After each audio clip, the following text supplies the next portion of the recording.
Este.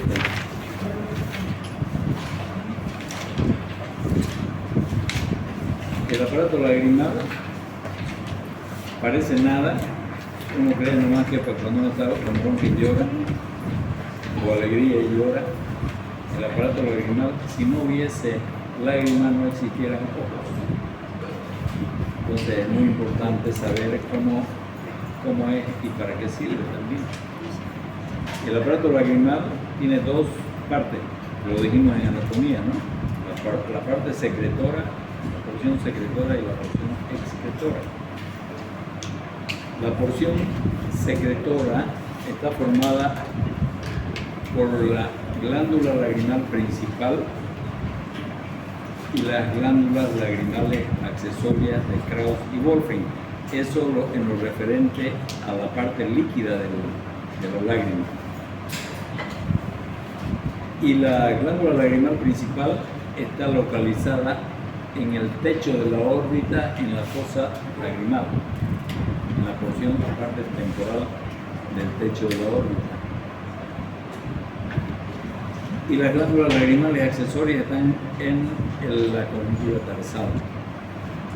Después tenemos las glándulas secretoras lipídicas, la de Meibomio, que está en el tarso, y la glándula de Seyss, que están en la naciente de los folículos pilosos, por la posición de los folículos pilosos. Las glándulas de Moore son sudoríparas, no tienen nada que ver con la glándula lagrimal.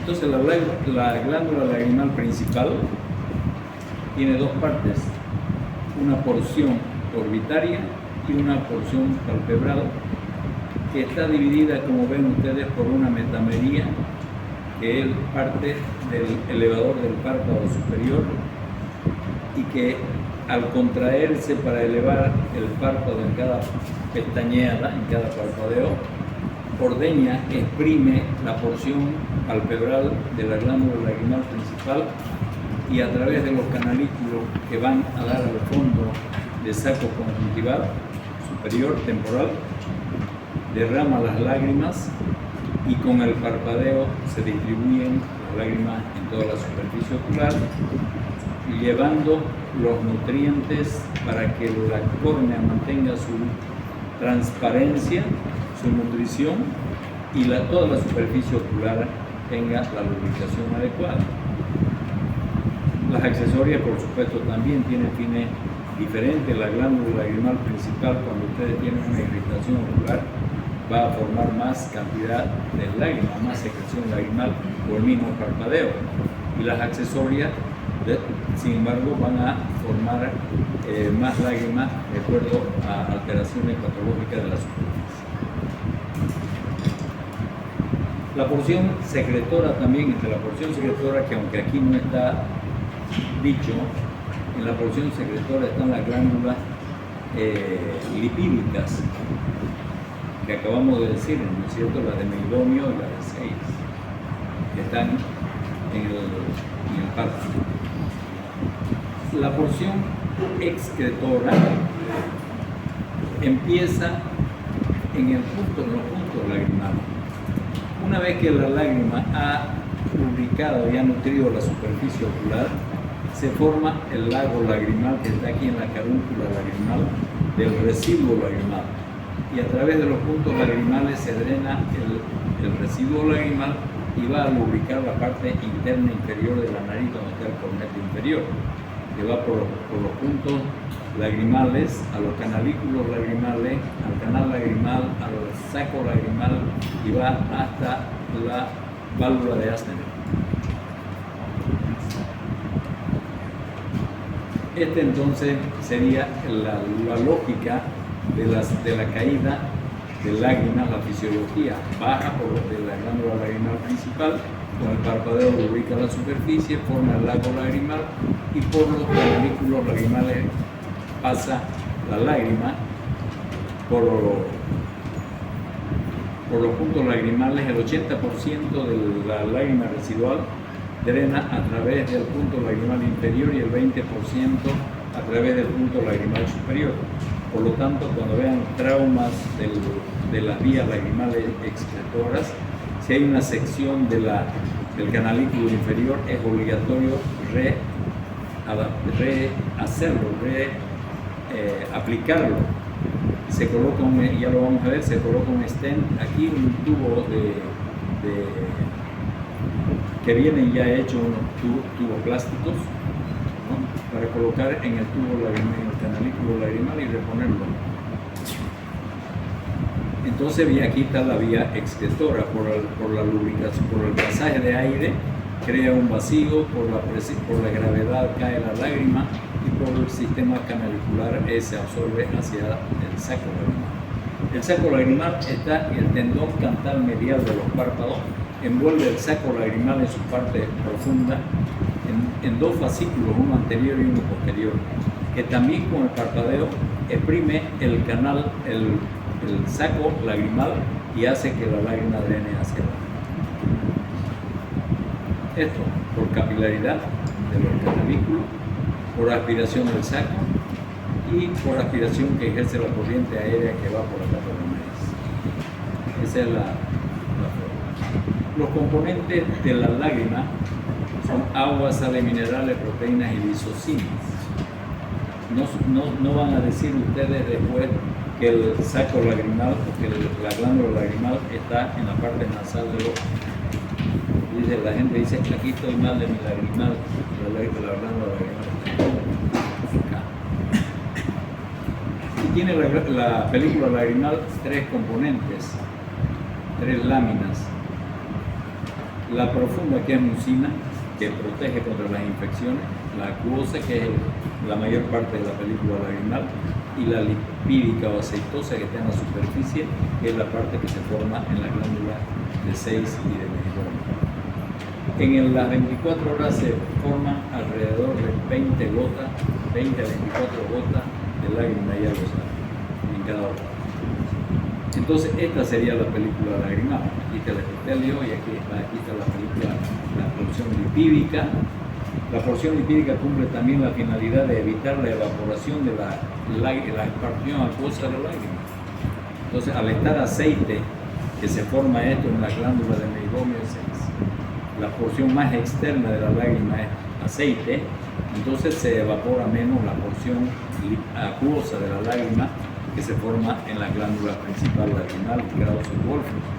Y acá está ya la porción mucínica que se forma en las células caliciformes y de Henle-Mans, que son las que controlan la invasión bacteriana en la superficie.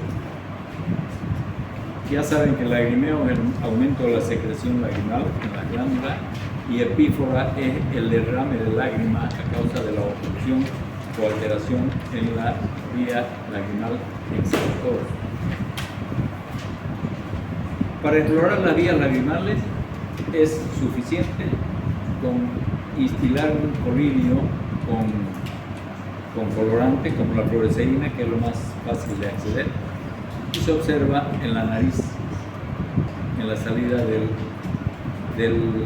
canalículo de la parte inferior del saco lagrimal, con un cotonete. Se instila en el saco lagrimal inferior, en el conjuntiva tarsal inferior, y después de 5 minutos meten un cotonete a la nariz y van a manchar el cotonete si está permeable. Si no está permeable, no va a manchar el cotonete. Pero aquí hay que ver, aquí es positiva, hay tránsito, aquí es negativa, no hay. Pero no hay tránsito la mayor parte de las veces por la presencia de pólipos nasales que están en la producción de salida de la lágrima, en el cornete inferior. La presencia de pólipos es la principal causa de obstrucción de salida de la lágrima en su pasaje hacia la salida de la válvula de Astor. Y muchas veces también, pero las menos veces, está obstruido en los canalículos lagrimales. Para diferenciar eso, se entra con una sonda hasta el saco lagrimal y se instila. Si mancha el cotonete, quiere decir que la obstrucción estaba arriba, porque ha pasado el contraste. Pero si pese a pasar el canalículo y derramar y instilar en el saco lagrimal no llega, quiere decir que la obstrucción está en la parte inferior. La exploración también de las vías lagrimales, se dilatan los puntos lagrimales con dilatadores de los puntos, se dilata el punto en porción vertical, en la zona vertical, y se horizontaliza y se dilata la parte del canalículo que va hacia el saco lagrimal, y se dilata el punto, y posteriormente se introduce una sonda con punta roma por el punto lagrimal y se llega hasta la salida del saco lagrimal hacia la nariz. Es una exploración con una aguja roma tocándola. Esta es otra exploración sobre todo para identificar tumores o alguna causa que está obstruyendo la vía lagrimal, que se llama la arteriosclerocinografía. Se instila por el punto lagrimal contraste, que puede ser urobilina, alguna de estas cosas que usan en rayos X, cualquiera de los contrastes que usan en rayos X, el más liviano. Se sacan radiografías para ver el trayecto de la vía de excretor. Entre las patologías del aparato secretor tenemos la aplasia congénita de la glándula lagrimal. Generalmente se asocian al anoftalmos o criptoftalmos, la formación incompleta de los globos oculares. También crea falta de desarrollo de las órbitas de las glándulas lagrimales y del aparato del globo ocular. La tosis de la glándula lagrimal, la porción palpebral, muchas veces levantamos el párpado inferior y nos encontramos con un tumor, que sospechamos un tumor, pero es la porción palpebral de la glándula lagrimal, que la tenemos que reponer en su posición con punto suspendido hacia la órbita superior. Entre los procesos inflamatorios tenemos la dacryoadenitis. La dacryoadenitis es una inflamación de la glándula lagrimal principal, que puede ser aguda o puede ser crónica. Las agudas por traumas o por procesos inflamatorios del área, de la zona. Y las crónicas, que son generalmente producidas por procesos inflamatorios sistémicos. Los tumores lagrimales, ¿no?, que son poco frecuentes, también producen alteraciones de la formación de lágrimas, ¿no?, y alteraciones de la sensibilidad, alteraciones de la posición ocular y alteraciones de la visión. El paciente, por la presión que produce el tumor de la glándula lagrimal, empuja el globo ocular hacia el medio y hacia abajo, produce visión doble, diplopía. Este es un adenoma pleomórfico de la glándula lagrimal. El 50%, ya lo dijimos, de los tumores de la glándula lagrimal son benignos y el otro 50% son malignos. Y los tumores de la glándula lagrimal principalmente están en la porción orbitaria de la glándula. Son la porción orbitaria y la porción palpebral, ¿verdad? La porción orbitaria de la glándula. El tratamiento de los tumores es extracción quirúrgica.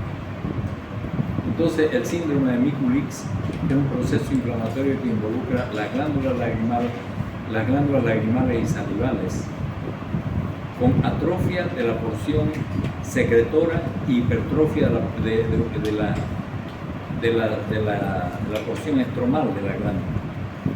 Entonces disminuye la cantidad de lágrimas que se forman en el síndrome de Mikulicz, y esto se presenta con que también hay sequedad de la boca y sequedad de los ojos y sequedad de todas las, porque el síndrome de Mikulicz no solamente involucra las glándulas lagrimales y salivales, sino también las glándulas de secreción externa de todo el cuerpo.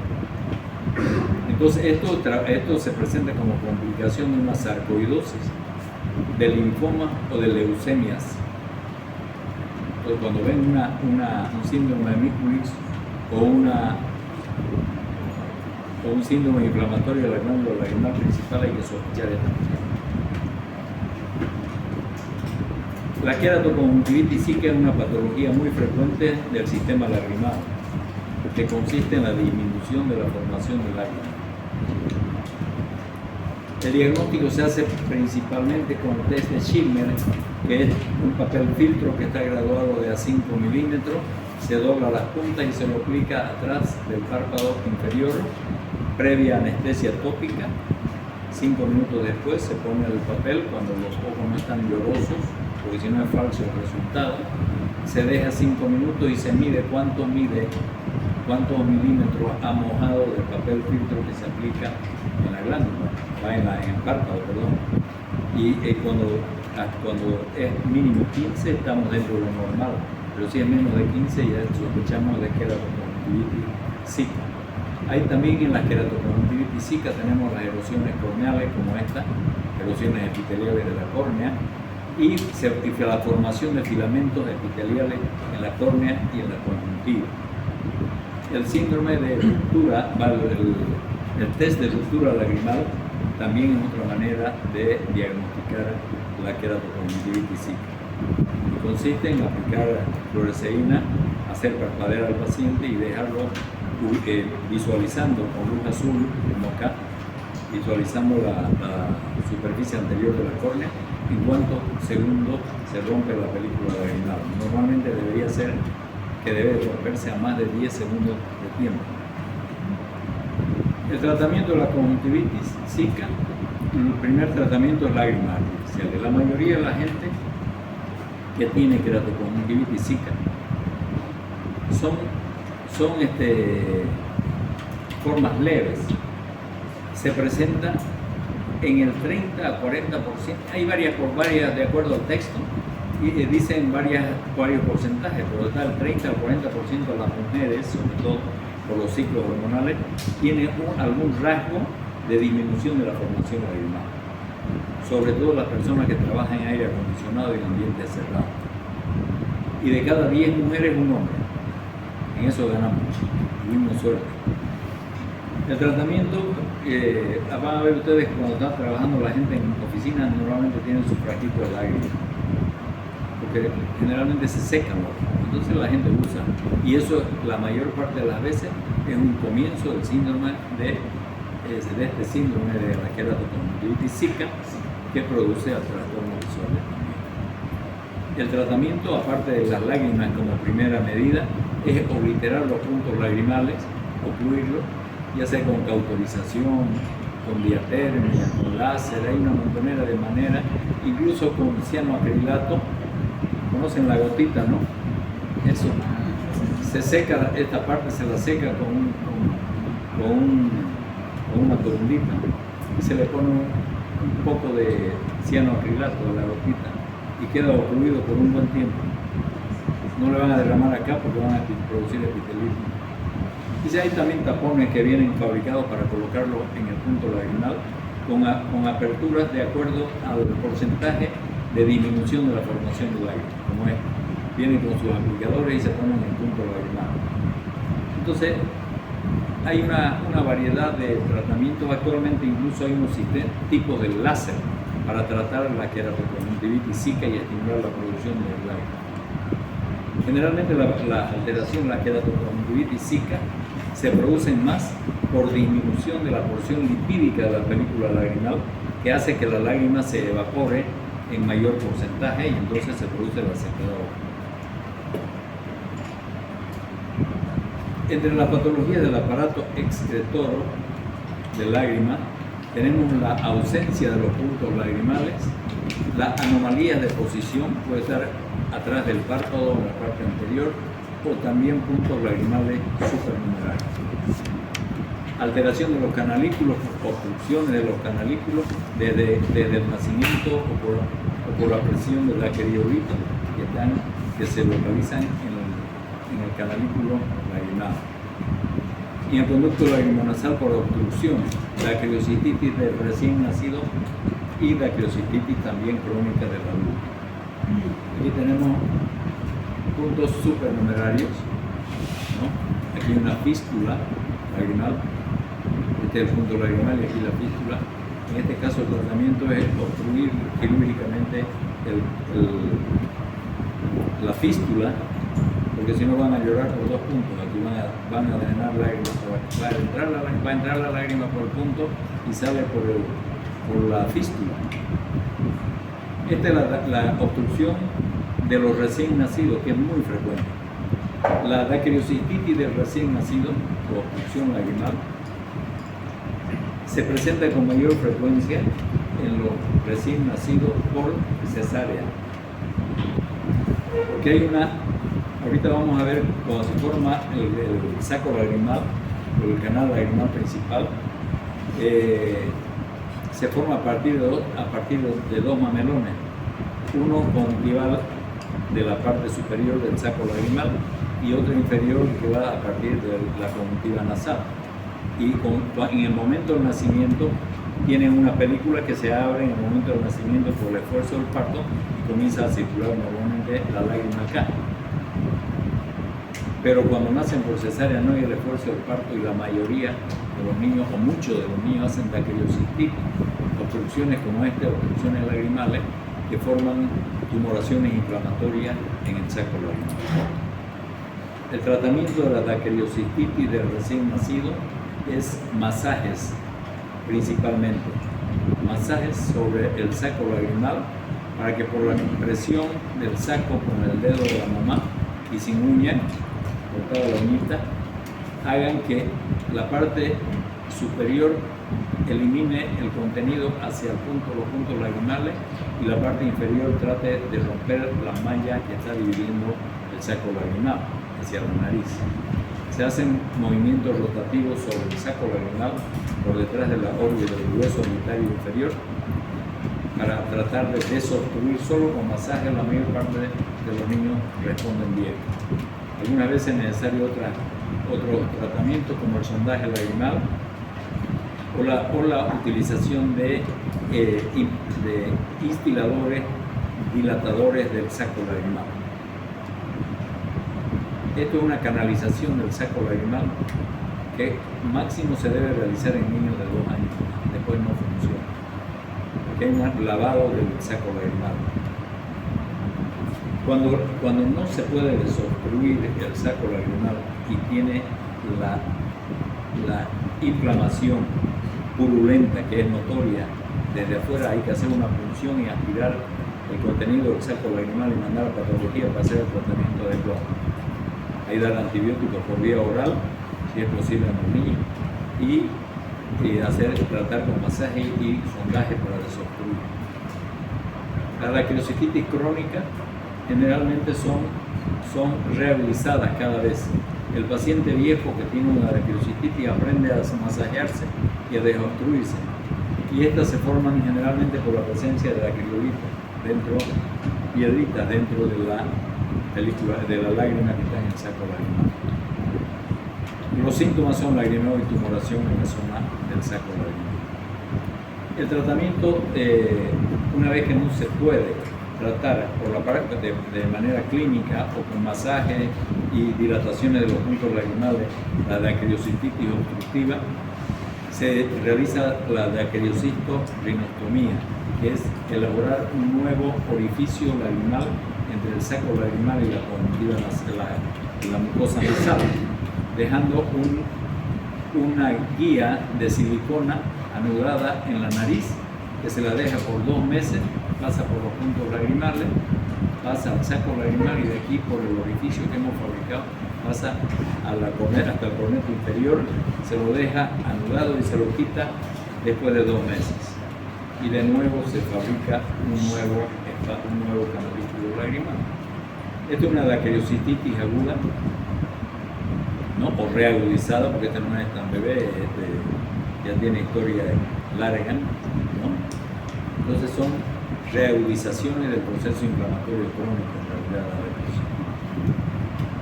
La tumefacción, el enrojecimiento, el dolor y la epífora son componentes de la daquiliocistitis. Hay que dar antibióticos por vía oral. Lo ideal es drenar por el punto lagrimal sin tocar esto, sin punzar.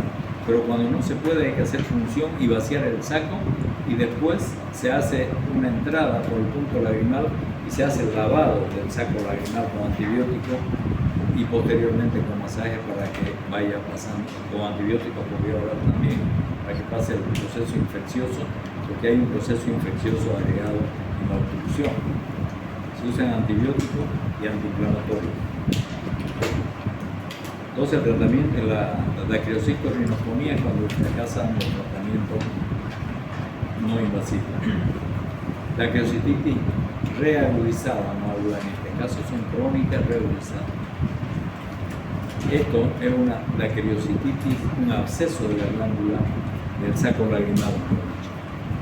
En estos casos, y aquí es un absceso formado, que es difícil controlarlo, entonces lo que hay que hacer es drenarlo, hacer el tratamiento clínico y después hacer una dacriocistosrinostomía y cerrar el espacio que da vida.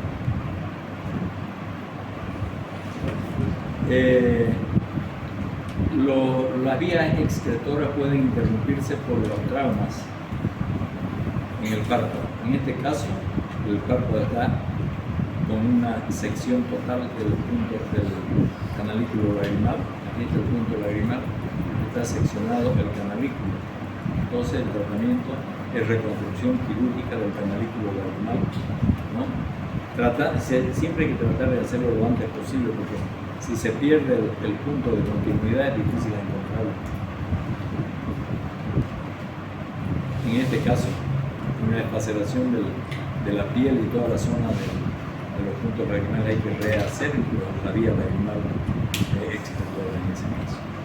Acá vean ustedes, una desfacelación total, aquí está el punto lagrimal, hay que hacer una canalización con este stent, con este tubo de silicona, se sale por el punto lagrimal superior, se lo deja, se lo une el inferior con el superior y se lo deja reparando la porción palpebral durante 2 meses también para reparar posteriormente, posterior a 2 meses se puede tener un canalículo lagrimal repuesto. Pero cuando ponemos estos tubos de silicona, tenemos que moverlo cada semana para que no se peguen y se cierre la zona de reparación.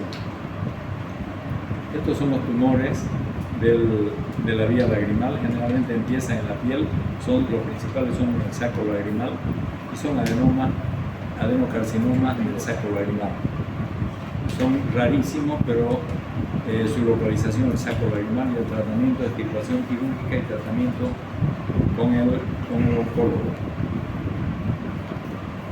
Tumor de la glándula lagrimal principal, hay que hacer extracción completa con su cápsula del tumor y mandar a patología para saber el tratamiento siguiente con oncología. Hay que saber diferenciar, ya les expliqué cómo diferenciar un pseudotumor de un tumor, que los pseudotumores de la glándula lagrimal son relativamente frecuentes. Si ustedes se encuentran con un tumor, con una masa tumoral, que el paciente refiere que hace 2 semanas o 1 mes no había y apareció, eso no es normalmente un tumor, es un pseudotumor inflamatorio.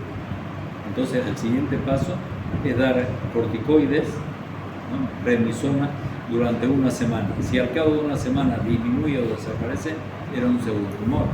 Pero si continúa, entonces tenemos que pensar en que esa es la manera de diferenciarlo. Eso de las vías lagrimales, del aparato lagrimal, no sé si tiene algunas preguntas. ¿Ah? ¿El síndrome de Sjögren serviría como tratamiento de lágrimas artificiales?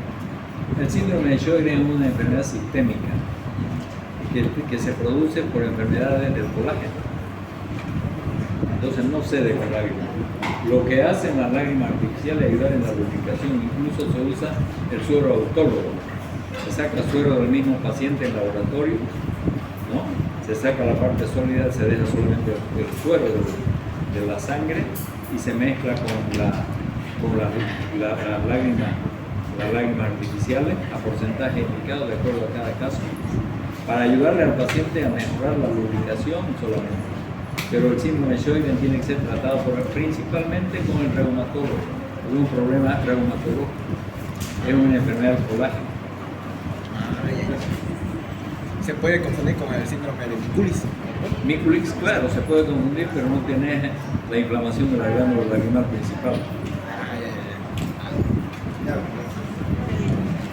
Y la boca también no está seca. Puede estar, no. y el otro hay su Ahí. glándula lagrimal inflamada. Ah, No sé si tienen alguna otra pregunta. Y como verán, la glándula lagrimal, la aparato lagrimal es importante. sí. Unos lloran de tristeza y otros lloran de alegría. Muy bien. No sé si hay alguna cosa más. ¿No?